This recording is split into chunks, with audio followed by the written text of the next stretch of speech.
அனைத்து நண்பர்களுக்கும் பிறைசூடன் சார்பாக அன்பான வணக்கங்கள்.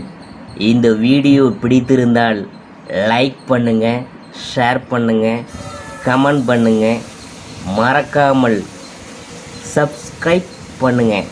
வாங்க வீடியோ பார்ப்போம். அசராமல் அடிக்கும் ராகுகேது இந்த ராசிக்கு யோகம்தான். ராகுகேது இடமாற்றத்தால் அதிர்ஷ்டத்தை பெருராசிகள் குறித்து இங்கே நாம் பார்க்க போகிறோம். நவகிரகங்களில் அசப கிரகங்களாக விளங்கக்கூடியவர் ராகு மற்றும் கேது. இவர்கள் எப்போதும் பின்னோக்கிய பயணத்தில் இருப்பாங்க. இவர்களை கண்டால் அனைவரும் அச்சப்படுவாங்க. தனக்கென சொந்த ராசிகள் இல்லாத கிரகமாக இவர் விளங்கி வருகின்றனர்.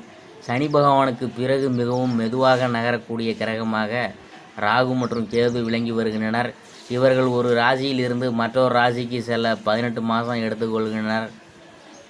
ராகு பகவான் மற்றும் கேது பகவான் இருவரும் கடந்த ஆண்டு அக்டோபர் மாத இறுதியில் தங்களது இடத்தை மாற்றினாங்க. ராகு பகவான் மீனராசியிலும் கேது பகவான் கன்னி ராசியிலும் தற்போது பயணம் செய்து வருகின்றனர். இந்த ஆண்டு முழுவதும் இதே ராசியில் பயணம் செய்வாங்க. ராகு மற்றும் கேது பயணத்தால் எந்தெந்த ராசிகள் அதிர்ஷ்டத்தை முழுமையாக பெறப்போகின்றனர் என்பது குறித்து நாம் பார்க்க போகிறோம். மேசராசியை பற்றி பார்க்கும்பொழுதே ராகு மற்றும் கேது உங்களுக்கு நல்ல பலன்களை கொடுப்பாங்க. வீட்டில் மங்கள காரியங்கள் நடக்கும். பண வரவிற்கு எந்த குறையும் இருக்காது.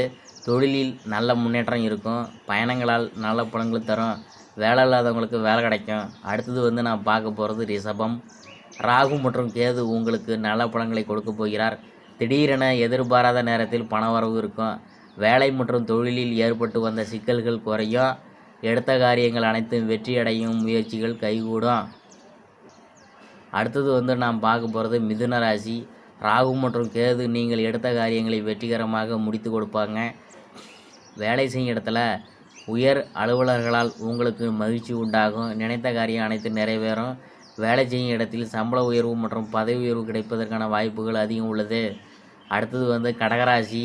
உங்கள் ராசியில் ராகு கேது சிறப்பான இடத்தில் அமர்ந்துள்ளார். அதனால் உங்களுக்கு பணவரவில் எந்த குறையும் இருக்காது. எதிரிகளால் ஏற்பட்டு வந்த சிக்கல்கள் அனைத்தும் குறையும். குழந்தைகளால் மகிழ்ச்சியான செய்தி உங்களை தேடி வரும்.